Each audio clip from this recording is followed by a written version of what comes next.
This situation is very serious. All the roads are now cut off. On the Masisi side, we had routes like Masisi Zone. The Mushaki Road is closed. The road from Kitshanga going to Mweso is closed. The Rutshuru Road is also blocked. Where are we going to stock up on food? This will result in famine because all of us in Goma depend on the Minova Road for agricultural products. They must do everything to reopen this road. I am convinced that opening this road will solve the problem and everything will be fine. The rebel advanced towards Sake town, approximately 25 kilometers west of Goma, also continues to kill, injure and displace thousands with heavy artillery and shelling. According to the United Nations Refugee Agency, at least 135,000 internally displaced people have fled Sake in the past week. I am here because from their high positions on the mountains, the M23 rebels dropped bombs on the civilian population. Many of us were wounded. They left the military positions to launch their bombs on us, civilians. We don't have problems with them. They should rather take it up with the military. I don't know what they are looking for among civilians. So guys, there you saw on that video where you see the conflict, the uptick in the conflict between the DRC and Rwanda. It's wreaking havoc, especially in DRC. It's causing humanitarian crisis, and it's not I'm strictly against war when it comes down to African nations because it worsens the life of African citizens, whichever country. There should be diplomatic ways to handle these situations instead of rushing to war because war make the country get even more um the country itself get worse when it comes down to economical wise. It worsens the economical situation. It hurts the citizens and make them they flee, become refugees in other countries. They have to live in camps and life worsens. But let's talk about it. When the DRC president was running his re-election, his main talking point during the election was if he wins, he gonna go to war with Rwanda. And it surprised me that the citizens listened to that and re-elect him because to go to war. Because this is my thing. DRC is one of the richest country in the world, not only in Africa, in the world, because DRC has every single resources that the world needs. For me, DRC should have been just like Saudi Arabia, one of the richest nation in the world, one of. So instead, it's the opposite. It's one of the poorest country in the world, and I'm gonna show you why. Before I get into that, listen to what the Americans are saying, and this is laughable, but let's take a listen. I wanted to hear it for yourself before I expound on it. Must end its support to M23. It must also withdraw Rwandan forces from Congolese territory and immediately remove any and all of its surface-to-air missile systems, which credible reporting indicates have been responsible for intentionally firing on the aerial assets of MONUSCO. So there you see, when you see the United States tell you, oh, they want peace and they want diplomatic ways. It's so far from the truth. This is disingenuous because they themselves have mercenaries in these countries to destabilize them, to cause conflict. Because why? A country at war with others cannot see what's been happening to them from within. Every single country you can think of have an embassy in DRC, and majority of them have bases there. Why? Dr. Arikana, from the former ambassador for the African Union, this is one of the reasons why she was forced out of the position. She was shining a light on the fact that because of the fighting and the civil war that's going on in DRC for the past, let's say 30 years. But yet you have, she said, not me saying this, Dr. Arikana said this. You have jumbo jets, 747, those big jets, and those big monster airplanes flying into DRC and private airstrips loading up and flying out. What do you think they're loading up? The UN 2, 3 months ago, drone crash in DRC. And what was in the drone? Gold. So even the UN trucks are being loaded up with resources and then driven out of the country. Why? Because UN vehicles are protected. They cannot approach it. They can open fire and they can analyze you just for coming too close to the UN vehicles. So they are all, every single one of them is only pushing the divide between Rwanda and the DRC, accusing the Rwanda of arming the M23 rebels and vice versa. But I'm going to draw a similar contrast and show you that this is the work of the West and not Rwanda. That's how people are making it. And it's surprising me that how Africans are so easily fooled and bamboozled when it comes down to these situations. Before we finish, look at this video where you see the youngsters burning flags of the Americans and the Belgians. And anyway, take a listen, take a watch on this, and then we expound it after. Boom. Demonstrations have been taking place in the Democratic Republic of Congo's capital, Kinshasa, with crowds protesting against Western governments whom they accuse of failing to use their influence to curb violence in the east of the country. The protesters gathered in front of the embassies of the United States and other Western countries, and on Monday burnt the US and Belgian flags. Police responded by firing tear gas, while many international schools and foreign-owned shops remained closed as a precaution. So there you see, they are lighting vehicles and burning flags in the consulates and the embassies in front of these countries' embassies, accusing them of backing Rwanda. Again, this is so heartbroken for me. Heartbroken because this is misinformation, it's propaganda to put these two countries at odds so they can continue taking the resources. Because what? How is it the DRC president, I forget his name, his name not coming to me, but sorry about that. I'll put it on the screen, his name. Why is it when he was campaigning for re-election, he did not say, I'm gonna fix corruption. We're gonna help fix the economy because they have the resources to do so. Why is it all the resources, mines, and all these are owned um nationals, right? Like outside forces, the Americans, the Belgians, the Germans, the French, the Americans, not Americans, the English, you name it, they are there. When you see Macron is putting in his 2 cents in this, and just a couple months back, the same president was at odds with Macron, arguing with him about theft on the continent. But you know you're gonna listen, you're not join up with Macron against Rwanda. But look at this, and a lot of people don't see this.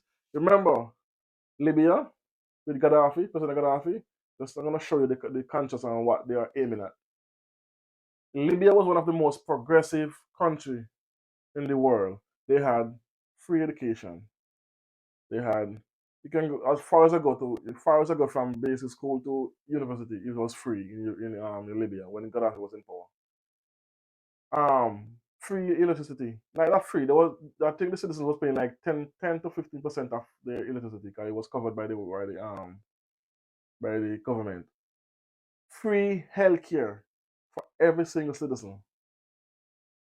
Water and light and water was the same thing. 'Cause he one of the biggest projects that ever been undertaken by any government globally up to today was Gaddafi with the pipeline he ran. I forget how much thousands of miles just for water. Instead of most people use it for gold for oil, he built it just to bring water from one side of the country to the next. So they was thriving. But what did the French and the American did? The French and the American sowed disinformation, sowed propaganda, misinformation, and for years to the citizens. And then what happened? The citizens in turn turned on Gaddafi, the man who gave them free homes. His goal was to make every single citizen have a home in Libya before he was unalive. He was not alive. Before he was assassinated. Because he has the most gold in reserve, bar none. Even if you add up all the other countries with gold reserve, he still has more than them. That's why he was going to use the gold for a new currency, and that's one of the reasons why they also assassinated him. But the propaganda, the misinformation that they put against him, he's a dictator, he's evil, he's this. His own citizens who are enjoying free education, free healthcare, free homes, where they barely paying the bills when it comes down to light and water. It was covered. Turn on him, fight against him, put him out, get him killed. What happened after that? That was in 2011. Up to today, 2024, Libya is still in disarray. It could never return to the life they had before. And what are now the citizens saying? That there's articles on it. They are sorry they get Gaddafi out and they wish he was still here. And this is what they are doing again between the DRC and Rwanda. They are spreading mass misinformation, mass propaganda to have the two countries at it while they are emptying out the resources in DRC. And by the time they finish, the citizens are going to be even more worse off than they are now. And these same people are trying to push war. You're already in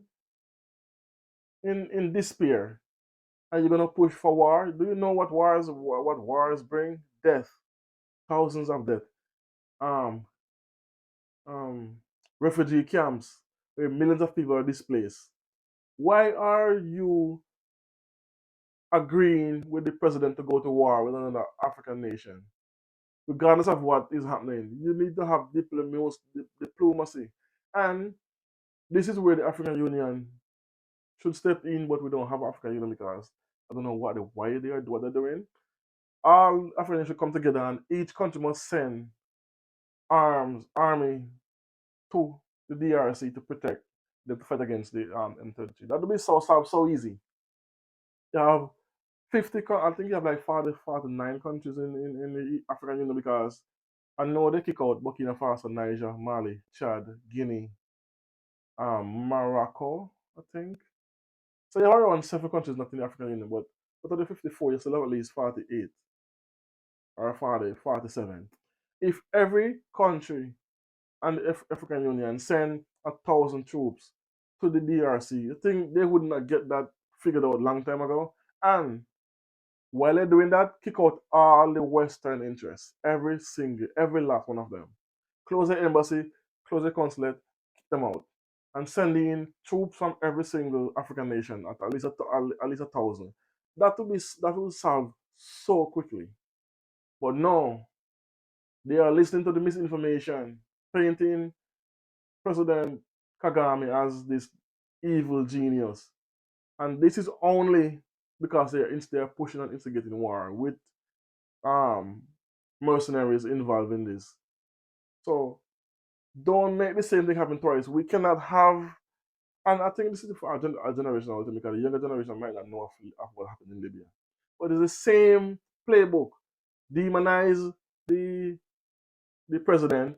Every country do it. From the UK Prime Minister, the French president, the Americans, the Germans, the Belgians, you name it.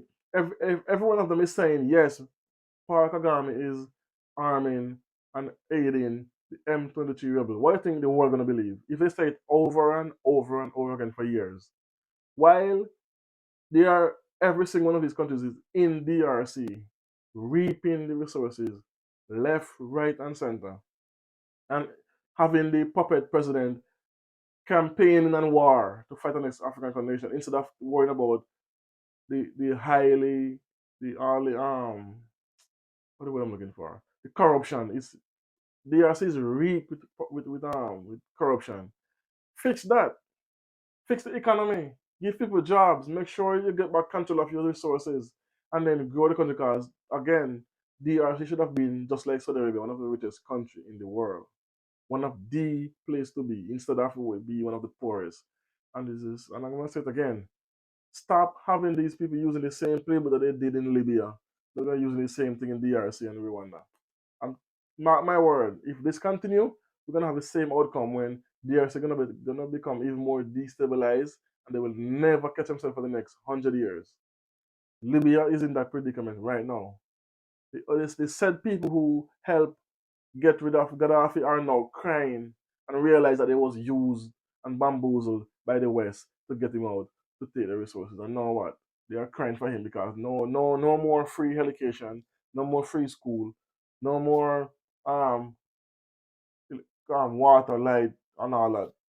I think, as I, if I can remember correctly, the one I miscode. But don't quote me. You can look it up. I think they were paying like 25% of whatever the bill is when it comes down to light and water. But I know everything else was free, education, healthcare, which every single Western country is striving for and cannot have happen. But Libya did, Gaddafi did that. And now they are crying, oh, we're sorry for that. We shouldn't have done that. We should not listen to the propaganda. It's too late. And I hope now the DRC citizens listen.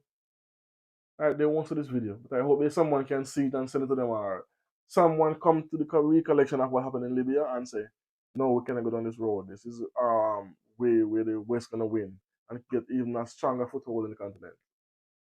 If you notice Sudan war, we think it's instigated by America want to come in and tell these two countries don't go to war, but yet they are backing Israel.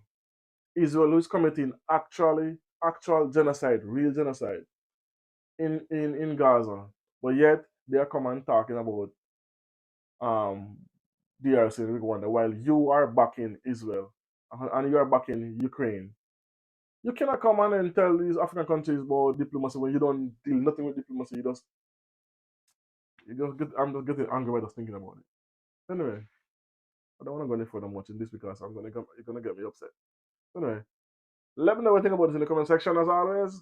Like, comment, share, and subscribe. Tell a friend, tell a friend. You know that works. Boom.